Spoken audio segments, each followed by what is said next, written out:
We need more Middle Eastern mythology in fantasy novels. Let's drink about it.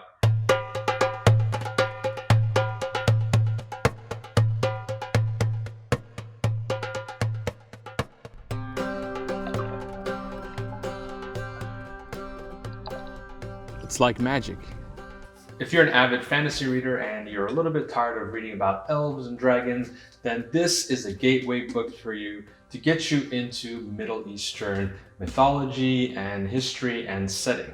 The book was written by S.A. Chakraborty, or Shannon Chakraborty, who grew up in New Jersey and now lives in New York. She's a Western author, and it seems to me, and I don't know this for sure, but it seems that she has written this book from a Westerner's point of view for other Westerners to introduce them into Middle Eastern settings and mythology. The setting of the book is brought to life in vivid detail and is described in a way where you are transported into the region and really understand what's going on. This is considered a historical fantasy, which means that it takes place in our world and not everything is made up like a high fantasy would be. There is certainly less to learn here than a novel like Lord of the Rings or The Wheel of Time, where everything is made up, including the geography and the politics and the religions and the language. This is a little bit easier to get into as it takes place in our world, the Middle East. And we know where that is. We know some things about it. You know about the pyramids. You know where Cairo is. So it's a little bit easier to get into in that respect. The book is largely divided into two halves, the first half being an adventure. One of the characters that we follow is living her life in Cairo and is plucked out of that existence and sent on a whirlwind journey into adventure and magic and gets introduced to mythological creatures along the way, and we see and learn about those creatures along the way through her perspective. So we kind of organically learn about it. There's no information dumping here, and it's a great gateway into the culture and the mythology and the setting that is the Middle East. And it's really, really fun to read. I like a good adventure novel, and the first half of this novel is certainly an adventure. The second half of this book largely focuses on character development, their relationships, and a lot of politics within the city of Brass. And I think how Chakraborty uses the adventure to kind of pull you in and then keeps you in the city for the second half is a really clever way of writing, and I enjoyed reading both halves equally. The ending of this book, by the way, is really, really something else. The last 50 pages, I think you're going to love. It's action-packed and have some revelations in there that you weren't really expecting. And it sets the stage beautifully for the second book, The Kingdom of Copper. So, if you've ever wanted to know the difference between an Ifrit, a Daeva, and a Genie, or Djinn,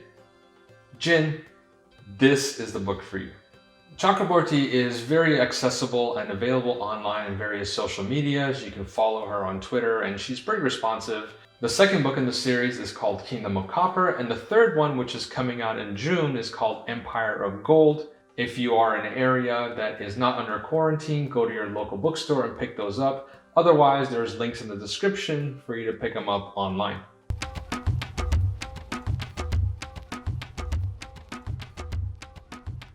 So I had to come outside today because it is a gorgeous day out here. Sun is out, the birds are chirping, and why stay indoors when you can enjoy a drink and some nice food outside? Raki, or rather Raka, is a Turkish distilled beverage that is pretty high in alcohol content, 45%, but not to worry, we're gonna mix it with something, so just stay tuned. This was introduced to me by a friend of mine who lives pretty close to here about 4 years ago, and it imparts an anise flavor to your drink. I know that can be polarizing, as some people love or hate that anise licoricey flavor. We're gonna mix it with water, so that's gonna bring down the level of intensity of the anise flavor just a bit for those who don't particularly like that licorice flavor. This is gonna be the easiest mixed drink that you're ever gonna make in your life. In order to enjoy this in the traditional way, we're gonna pour a little bit into our glass. And then we will add water, just water, and see what happens. It's like magic. Now, the reason that it turns white like this is because there's an ingredient in the anise seed that when reacting to water turns it this cloudy white color. This type of anise flavored drink is prevalent in both the Middle East and the Mediterranean. The Greeks have their ouzo, and many countries have arak or arak that does a very similar thing when you mix it with water, as in it turns white. In the Middle East and the Mediterranean, where the weather is nice like this, people like to come outside, enjoy each other's company, have some drinks, whether it's alcoholic or tea in the countries that prohibit it.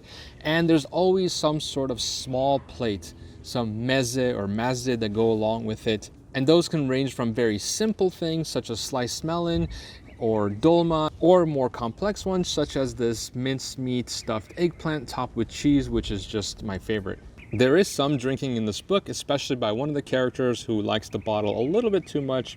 He likes to party a little bit too much as well, and that gets him in trouble, especially with his father. So, to all you out there, I say go get some raka and give it a try. If you like that anise, licoricey flavor, this is going to be right up your alley. If you don't enjoy it so much, you can always temper it with a little bit of water like we have here and still enjoy it, especially with some good tasting food. Until next time, my friends, cheers. Look how the sun shines off of the metallic portion of the bottom of this book cover. Good job, Harper Voyager, on making this happen. It probably cost a little bit more than your traditional book cover, but man, it looks good. I love how the minarets and these onion domes kind of stand out over the black background and the fire in the middle. What a great looking cover this is.